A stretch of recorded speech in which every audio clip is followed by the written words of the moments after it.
Bem, meus amigos, aqui com a filmadora virada para mim, né? Mas vamos começar a conversar sobre uma coisa que me apaixona e que agora eu posso até dizer, por experiência pessoal, que vale muito, que é a bandeira de vocês, o passe livre, né? É extremamente importante a gente poder usar o transporte coletivo sem restrições. Eu teria condições de ter um segundo carro, né? Então eu deixo o carro para minha esposa e ando de ônibus e ela não sabe o que perde. Quer dizer, se o sistema funciona, você deixa de estar gastando combustível, você passa a ter dinheiro para outras coisas, para poder viver melhor, né? Bem, a minha vida pessoal começou nessa questão de transporte coletivo urbano no início da década de 80, no Instituto de Engenharia, em discussões sobre a questão do bonde, trocar o ônibus pelo bonde, coisas assim. Nós nos posicionamos contra, porque era um investimento, na época, de 500 milhões de dólares, e a gente sabia que o sistema não iria conseguir se manter. Como de fato, adiante, a cidade de Curitiba quebrou praticamente, ultrapassou o limite de endividamento. E quando o Requião ganhou a eleição, eu fui para a URBS, né, como diretor de planejamento e engenharia da URBS, nós não tínhamos condições de pegar um centavo de empréstimo em qualquer lugar que fosse, porque nós tínhamos ultrapassado o limite de endividamento. Então essa administração, vamos dizer assim, financeira, contábil, fiscal de uma cidade, ela é extremamente importante. Agora, felizmente, o nosso prefeito tinha consciência da importância do transporte coletivo urbano, porque antes de ser prefeito, ele foi deputado, ele fez cursos na França, na Europa, sei lá, ele tinha a base. Eu conheci em seminário no Instituto de Engenharia, antes de ser prefeito. Então ele, ao assumir, ele tinha um pacote, vamos dizer assim, funcional, pré-arquitetado de mudanças em Curitiba, onde o principal passo foi romper as concessões existentes, tá? Isso foi antes de 1988, quando não existia essa Constituição precária que nós temos, né? E à base de um terrorismo, um certo jogo, ele conseguiu que os empresários aceitassem mudar o modelo institucional do transporte coletivo urbano de Curitiba. O que foi isso aí? Os empresários deixavam de ter áreas seletivas, quer dizer, eles não teriam mais o direito de dizer, essa área é minha, aquela é sua, coisa assim. Ninguém seria dono de qualquer área que fosse. A prefeitura, a receita do sistema seria pública. Quer dizer, o que quer que o sistema arrecadasse com as tarifas seria receita do município de Curitiba através da sua entidade preposta, que era a URBS, que passou a ser a concessionária do transporte coletivo urbano. E as empresas de ônibus permissionárias, que é uma forma precária de prestação de serviços. E, fora isso, a ideia da frota pública, além de outras questões, né? Eu fui para a prefeitura com aquela visão que eu adquiri na Copel, uma empresa de energia. Uma empresa de energia, na época principalmente, integrada, é multidisciplinar, né? Ela envolve uma série de coisas para poder funcionar. E na prefeitura eu entrei com essa visão e mais ainda dentro de uma equipe excelente. Nós tínhamos a carta branca do prefeito para escolher os melhores profissionais da prefeitura e trabalhar, apesar de uma inflação gigantesca, da cidade estar em condições precárias, né, financeiras, e de todo um cenário ruim, tanto assim que quando nós assumimos, houve a desativação das últimas frentes de trabalho que foram criadas pouco antes para absorver o desemprego, absorver a multidão de brasileiros que perderam seus postos de trabalho por causa de uma crise antes de 85, depois vieram outras, né? Então, começamos a mexer com a ideia de mudar isso aí. Isso foi possível porque o presidente da URBS, o presidente do sindicato das concessionárias conseguiram entrar num acordo e ganhamos um modelo inteligente, na minha visão. A frota pública. Por que a frota pública? Qual foi a ideia? Vocês já ouviram falar em Finame? Alguém ouviu falar em Finame? Alguém aqui é da área, estuda economia? Mas já ouviram falar em BNDES, né? Então, o empresário, tendo uma concessão, ele chega no BNDES, ele consegue o ônibus praticamente de graça. Em tese, o Finame financia 70% do valor do veículo. Mas, por fora, o empresário acaba conseguindo vantagens onde ele tira do bolso um mínimo de dinheiro. Quem é que capitaliza o Finame? Fundo de Amparo ao Trabalhador. É dinheiro do povo, do trabalhador. Então, por que transferir esse dinheiro para grupos econômicos? Tem sentido isso? Precisa? Não seria mais lógico que a própria prefeitura comprasse os ônibus e aí sim, diante da dificuldade de gerenciamento de recursos humanos que qualquer órgão público tem, entregar esses ônibus para a administração privada, sob contrato, sob fiscalização, etc. Então, a iniciativa privada faz aquilo que está acostumado a fazer e a geração de capital passa, vamos dizer assim, é pública, é do município. Então, nós fizemos, foi feito isso. Depois de 2 anos de negociação, praticamente, nós assumimos para valer o transporte coletivo urbano de Curitiba e, sendo frota pública, qual foi a preocupação? Colocar em operação os melhores ônibus possíveis, né? Na época, como o Brasil passava por dificuldades, nós não tínhamos condições de importar, né? Tudo que era comprado, adquirido, era colocado em operação, era nacional, era feito aqui. Então a gente tinha algumas limitações, mas havia uma boa vontade da indústria brasileira, em carroçamento, por exemplo, por causa da hipótese de exportar, inclusive, de ter mercado. E Curitiba é uma grife, o pior que fosse, era uma grife, né? Então nós reintroduzimos o ônibus articulado. Para vocês terem ideia, nós compramos primeiro 3 chassis, 2 da Scania e 1 da Volvo, para testar, para ver o que estava errado, como é que, se o chassi aguentava a carga, uma operação numa cidade.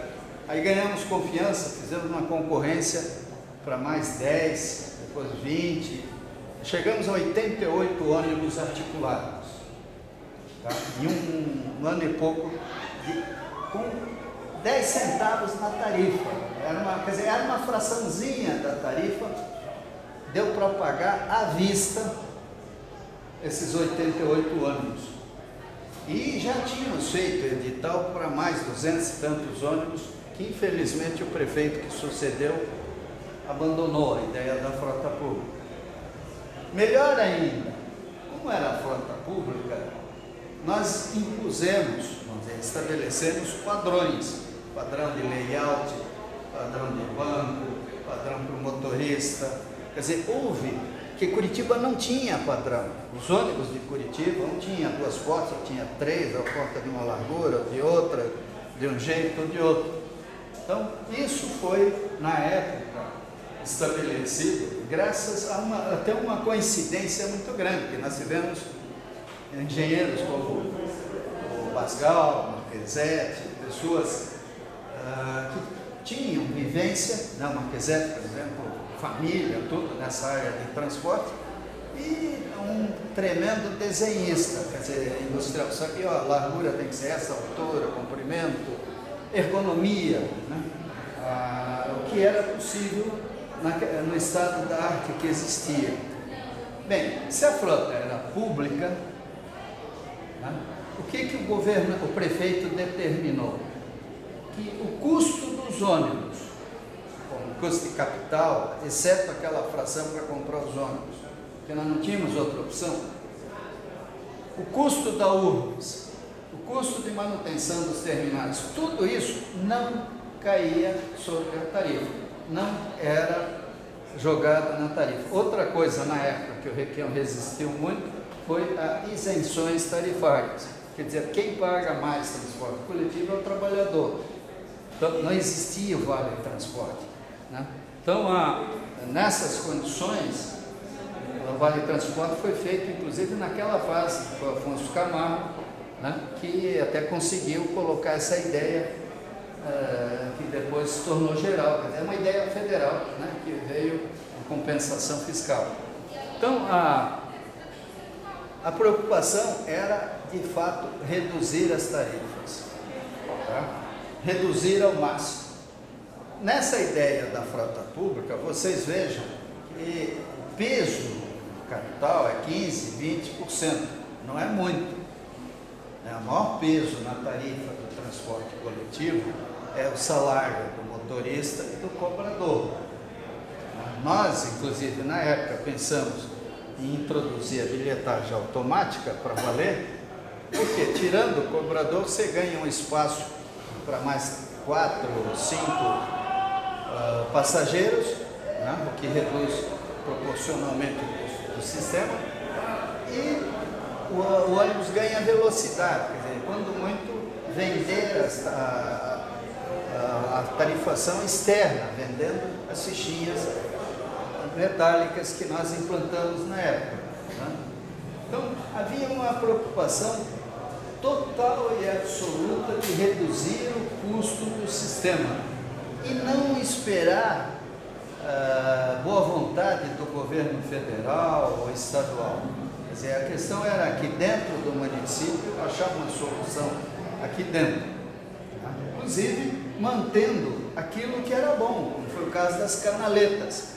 Eu me lembro que uma das primeiras questões que foram colocadas para nós foi se a gente devia manter ou não as canaletas. A canaleta é uma coisa fenomenal, extremamente importante, porque ela não só é importante para o ônibus, como é importante para a ambulância, é importante para o carro de polícia, ela é importante para o corpo de bombeiros.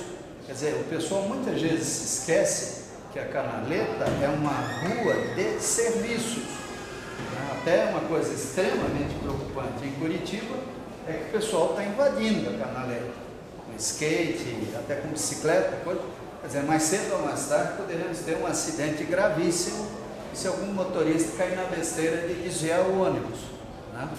Então, a canaleta mantida, a frota pública sendo estudada. Eu me lembro que na época, na Volvo, nós tínhamos lá o Juarez Fioravante, um engenheiro fantástico, que foi muito importante para nós. Por quê? Qual é o motor? Qual a potência do motor? Qual é a suspensão?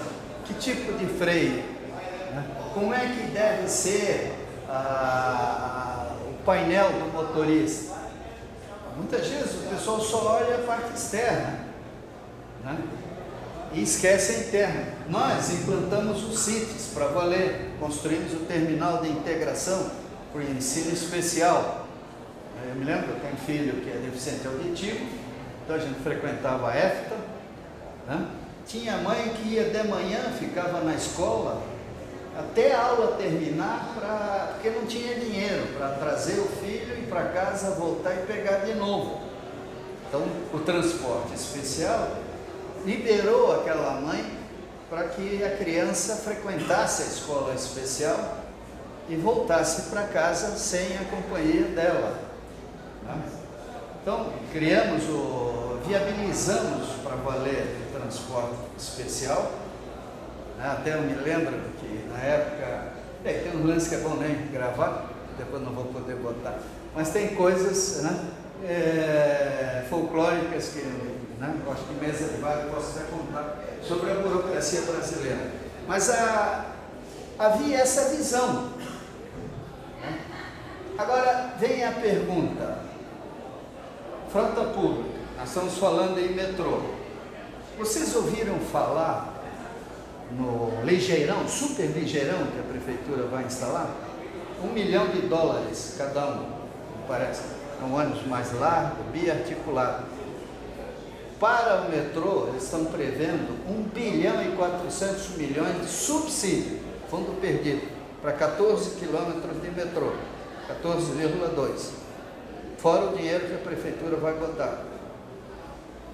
Ou seja, daria para comprar 1.400 super ligeirões, ou fazer 1.400 super apartamentos, o apartamento de luxo, e deslocar a parte da população para lá, ou milhares de casas populares, e em vez do trabalhador morar em Rio Branco do Sul e trabalhar na SIC, nós poderíamos ter conjuntos habitacionais onde nós temos as indústrias e investir no não transporte, ou 450 quilômetros de redes. O custo do metrô, ele viabiliza 450 quilômetros de redes subterrâneas, no preço de $5 milhões o quilômetro, aí aterrando tudo e transformando as calçadas em ciclovias, em calçadas, com acessibilidade, com qualidade para a pessoa com deficiência, cadeirante, etc. Então, onde é que estão os critérios? Quais são os critérios técnicos? O que leva uma cidade a fazer um metrô exatamente num eixo que, se nós fizéssemos um sistema complementar circular ou de superfície, de melhor capacidade, livre de conflito com o trânsito, fosse ele sobre trilhos ou urban, ou subterrâneo, nós aliviaríamos todos os eixos, daríamos uma sobrevida aos existentes e ainda sobraria dinheiro para melhorar a qualidade do pedestre, porque não se esqueçam que o passeio, a calçada, faz parte do transporte coletivo. Ninguém usa transporte coletivo se entre a casa dele e o ponto de ônibus, como aconteceu comigo, eu fui atropelado por uma matilha de cachorros. Por sorte, estou acostumado a lidar com cachorro. Mas quando eu dei pela coisa, eu não os tirei, tinha um cachorro mastigando a minha perna. Aí é óbvio, a minha mulher disse: pô, mas você é doido, como é que você vai usar o ônibus? Ou medo de assalto, tem que olhar direito, ou você chega no ponto de ônibus e tem que ficar meia hora esperando o ônibus. Então, tudo isso na Europa já é assunto velho. Por exemplo, eu me lembro que eu fui estagiário do governo francês em 1988, lá 30 cidades implantavam, já tinham operando sistemas de monitoramento do trânsito. Então o indivíduo, a hora que ele ia para um ponto de embarque de ônibus, ele podia ver via Minitel, que tinham 3 milhões de unidades já instaladas, quantos minutos faltavam para o ônibus chegar lá. Então ele não ficava numa noite gelada, num ponto de ônibus escuro, esperando o ônibus chegar. Ele chegava, ele sabia que dentro de 1 minuto ou 2 o ônibus viria. Então, a opção pelo transporte coletivo, ela depende de um conjunto de fatores, onde a frota pública é extremamente importante, porque ela nos dá condições de ter autoridade sobre o sistema. O empresário, ele é que decide qual é o âmbito. Ah, não, mas a URBS decide. Coitada da URBS, né? Vai pegar um mega empresário desses, ele chega lá e diz, eu quero isso, e vem o bilhete do prefeito, sei lá de quem. Né? Então, você tem que ter uma base técnica respeitada, competente, né? E que seja valorizada. Você, logo que eu entrei na URBS, uma das discussões que eu tive foi com o próprio secretário, na época, sobre a rodoviária velha. Eu digo, bem, eu já vou ser devolvido da Copel logo, né? Não, o prefeito respeitou a nossa análise, entendeu e continuamos com o nosso trabalho. Então, o governo, de modo geral, perdeu essa base técnica e agora, por uma legislação ingênua, né, que estabelece que tem que haver concorrência, tem que haver concessão, não sei de onde tiraram isso, né? Nós acabamos caindo na mão de grupos, né, que infelizmente não estão afinados com o interesse da própria população. Nós estávamos falando de Florianópolis, da questão ambiental, né, de todos os dramas. Né, se a nossa visão for, não, tem que crescer, tem que simplesmente for simplória e ingênua, nós vamos estar destruindo cidades boas. Gente, perguntas? André, agora você me ouviu. Eu acho que eu vou aproveitar e fazer uma pergunta. Você tem que falar perto de mim aqui. Minha pergunta é a seguinte: com relação a essa verba do metrô, né? A verba referente ao metrô. A gente imagina que o metrô vai dar uma melhor condição de mobilidade do cidadão dentro da cidade, né? Vai dar um maior conforto também, né? E maior rapidez e agilidade. Mas será que é esse o traçado correto? Será que é essa maneira de encontrar um projeto que significa, vamos dizer assim, endividamento para a cidade toda? Você disse tudo, né, André? Será que é essa a maneira? Quer dizer, você não está colocando em dúvida a importância do metrô. Né? O metrô vai chegar um momento que será inevitável. Né? Talvez até já estejamos nele. Agora, quem daqui teve a oportunidade de discutir interativamente o projeto existente? O André, eu sei do esforço que você teve, você, Gustavo, né, vocês todos, né, do MPL, querendo saber como é que foi o projeto, por que tomaram essa decisão. E, no entanto, não há um diálogo adequado. Né? Isso é muito ruim. Um projeto que custa 2 bilhões e pouco, ele só custa 2 bilhões e 250 milhões, porque vai ser feito pela metade, porque ele era para ter o dobro do tamanho que foi anunciado. Né? A famosa linha azul é o segmento sul do metrô. Né? Agora, por que ali? Por que fazer um metrô onde já existe um sistema operando? Que se fosse, em vez de ser sob a República Argentina e Visconde de Guarapuava, etc., fosse em outro lugar, atenderia muito bem a outras regiões. E esse volume de dinheiro? Né? Quer dizer, se o governo do Estado está disposto a colocar 400 milhões de reais no metrô e a União 1 bilhão, ela poderia dizer, olha, prefeitura, está aqui o dinheiro, use como achar melhor, vamos refazer a drenagem, vamos fazer calçados, vamos refazer esgoto, vamos fazer casas populares decentes, né? Vamos fazer tudo de uma maneira sob prioridades técnicas, sociais, humanas, E, no entanto, não é isso que acontece. Joga-se um projeto desses e é fato consumado, aí não tem mais o que discutir. Então, essa política de fato consumado, ela é muito ruim e ela não se justifica mais. Hoje em dia existe internet, existe YouTube, blog, sistemas de consulta popular, e há certas coisas, são erros evidentes. Porque se aqui, para fazer uma trincheira, o pessoal leva 3 anos, para reformar a rua 24 horas, faz 24 anos, sei lá, não é tanto, né? Mas faz tantos anos que estão lá e não terminam, imagine fazer o metrô. Eu acompanhei a construção do metrô de São Paulo e do Rio de Janeiro.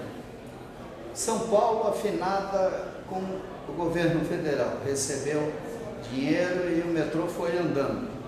O Rio é uma cidade contestadora, resultado, levou 10 vezes mais tempo para fazer o que deveria ter feito, né? Porque o dinheiro faltava.